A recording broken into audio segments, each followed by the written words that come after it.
They brought another woman into Adara's home while she was still standing in it. Not in secret, not with shame, but openly, proudly, like replacing a wife was some kind of family ceremony. For 9 years, Adara had carried the weight of one accusation: no child, no heir, no future. And in Mama Ngozi's eyes, that made her incomplete, disposable, a quiet woman living in a rich house, but never truly accepted inside it. But Chuka did something no one expected. He stood in front of his wife and chose her. Not the family name, not tradition, not pressure. Her. And when his own mother called Adara a barren woman to her face, Chuka made it clear anyone who humiliated his wife, even his own mother, would have to answer to him. Still, after they left, Adara said the truth out loud.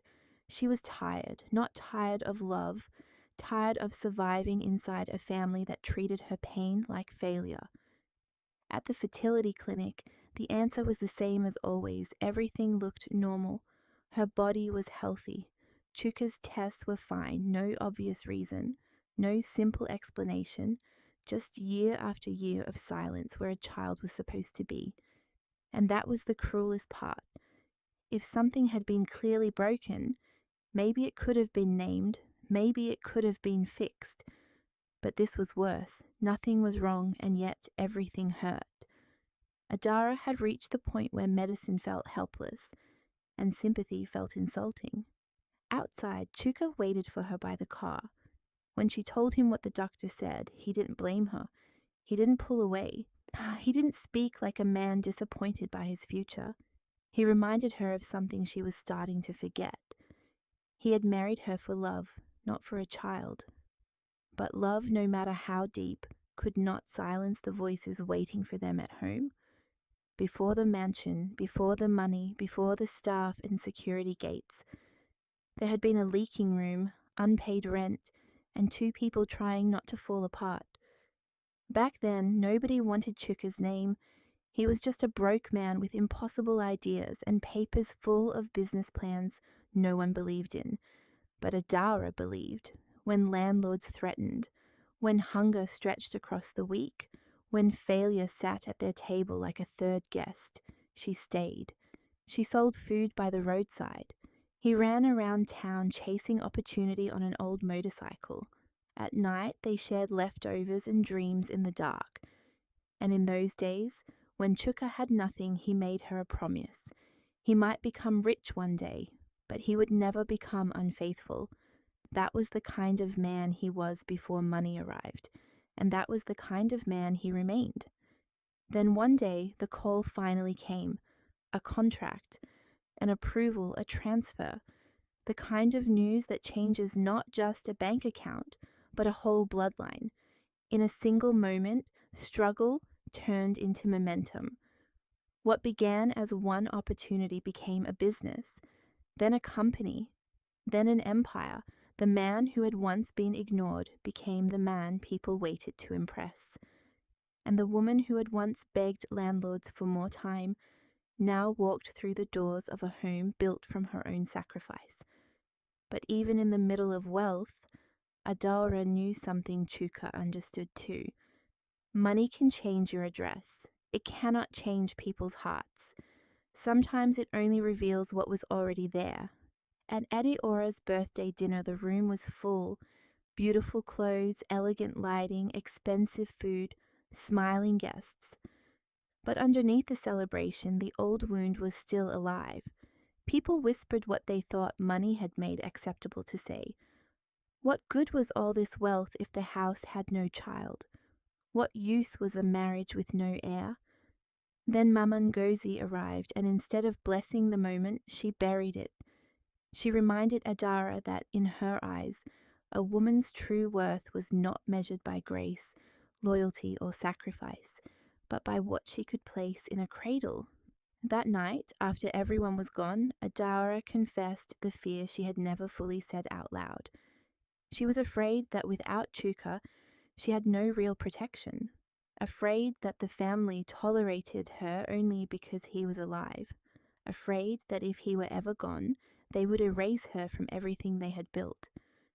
Chuka promised her that would never happen, but some promises are tested by storms no one sees coming. The morning Chuka left for Abuja, Adara felt something heavy in her chest. It was only supposed to be a short business trip, 2 days, a meeting, then home, but sometimes love senses danger before the mind can explain it. She told him she didn't like the trip. He tried to calm her. He spoke about the future, about trying again in their own way, about treatment, adoption, hope, whatever it took, they would face it together. Before boarding the helicopter, he turned back one last time and told her something she would replay in her mind again and again. Never think you're alone. Then the blades lifted. The aircraft rose and Ada Ora stood watching until it disappeared into the sky.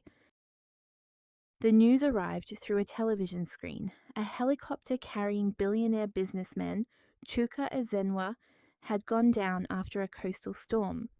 Rescue teams were on site. No survivor had been officially confirmed.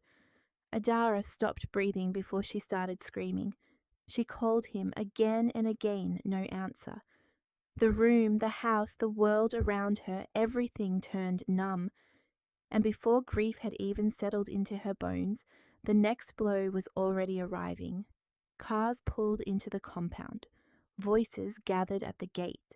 Not comfort, not support, not mourning, family. And they had not come to stand with her. They had come to decide what was left. The gate opened and they entered the house like claimants, not mourners. Mama Ngozi looked at Adara not as a widow in shock, but as an obstacle. Adara tried to hold on to one thing. There was still no body, no confirmation, no burial, no certainty.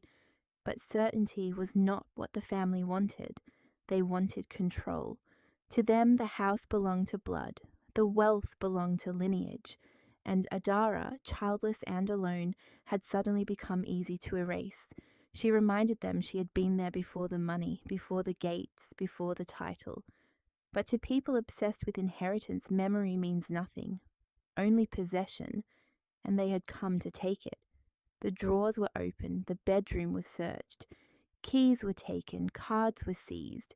Her phone was removed from her hands. Adara was still trying to grieve, and they were already dividing what they believed death had released. When she asked how they could be so shameless, Mama Ngozi answered with the cruelty she had hidden for years. A wife without a child, she said, becomes nothing, not partner, not family, not legacy, nothing. Adara stood there in the ruins of dignity and understood something painful at last. They had never accepted her. They had only endured her. So she took off her jewelry, placed it down, and let them have what they came for. The house, the cars, the money. But before she walked away, she gave them one truth they would never be able to forget. The man who made them rich had never truly belonged to them. Adara's new life began in a roadside stall with hot oil, cheap ingredients, and a silence too deep for tears. She sold puff puff and akara to survive. No mansion, no driver, no cards, no comfort, just work. Then one morning, after days of dizziness and weakness, she went to a small clinic and heard the words that should have changed everything. She was pregnant. At first, she couldn't even process it. The child she had been blamed for never having had arrived only after the man who would have celebrated it was believed dead.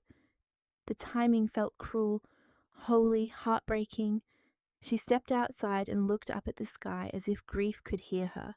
Chuka was gone, but somehow part of him had remained, and from that moment on she made a new promise. If the world had made her homeless, she would still make sure her child never felt abandoned. In a hospital room, beneath the steady rhythm of machines, Chuka opened his eyes. He had been in a coma for 6 months. Alive but missing from the world. When he learned how much time had passed, he asked for only one person, his wife, but her phone was off. That alone told him something was wrong. Adara never turned her phone off. The doctor advised rest, stability, caution. But there are moments when a man understands that healing can wait. If Adara believed he was dead, then every second mattered, and the moment he was discharged, Chuka set his mind on one thing. He was going home. When Chuka returned to the mansion, shock ran through the house like lightning. His sister stared, his mother nearly collapsed, but Chuka didn't waste time with amazement. He asked the only question that mattered: where is Adara? The lies came quickly. They said she changed, said she moved on, said she left willingly, said she was too young to wait for a dead man. They even hinted that she had started taking what she could before disappearing. But Chuka knew his wife. He knew the woman who had once sold her own security for his future. He knew the woman who stayed through For a hunger long and second, insult and Chuka could not uncertainty. even stand inside himself. His mother had not only betrayed his wife, she had thrown his unborn child into poverty.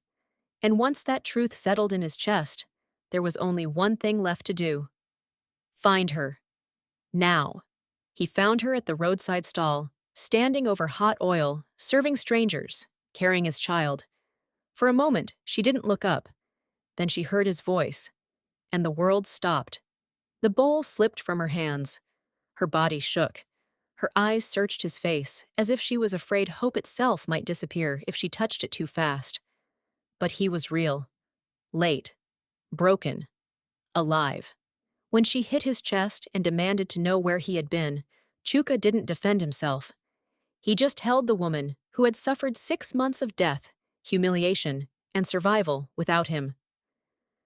Then Adaora took his hand and placed it on her stomach. And suddenly, grief became miracle. He was not only alive, he was a father. But the reunion was only half the reckoning, because some homes must be revisited not for comfort, but for truth. And when Chuka returned to the mansion with Adara beside him, he called his mother and sister down to face what they had done. The confrontation stripped everyone bare. Uju cried and begged for forgiveness.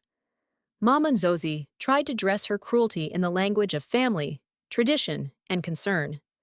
But Chuka refused to let evil hide behind custom. He told them exactly what they had done. They had robbed his wife, disgraced his marriage, and abandoned his child before that child had even entered the world. Then Adaora spoke. Calm, steady, unshaken. She told Mama Ngozi the truth no apology could soften. It wasn't the devil that made her act that way. It was pride. The obsession with bloodline had killed her compassion long before grief ever arrived. Chuka made his decision. His mother would still be cared for. He would not abandon her. But she would never again rule his wife's home. And just as Justice finished speaking, another moment began. Adaora clutched her stomach. The baby was coming. At the hospital, morning light poured into the room like a blessing that had taken the long road. Adaora lay exhausted but peaceful, and in Chuka's arms were not one child, but 3. 2 boys, and a girl. After 9 years of insult, doubt, and pain, life had answered all at once. Triplets. The same woman they had mocked for not giving the family an heir had given them a generation in a single birth. When Mama Ngozi called and asked if she could come see her grandchildren, Chuka looked at Adaora before answering. And gently, firmly, he said no. Not today. Today belonged to the people who stayed loyal in the dark. Then he looked down at his children and spoke the truth this whole story had been carrying from the beginning.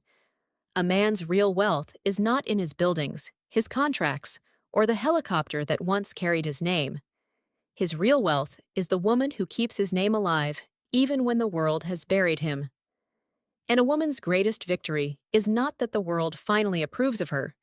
It is that, even after being broken, she does not lose her soul. Fade out. If you like my video, please subscribe to my channel and press the bell icon to get notified. Thanks for watching.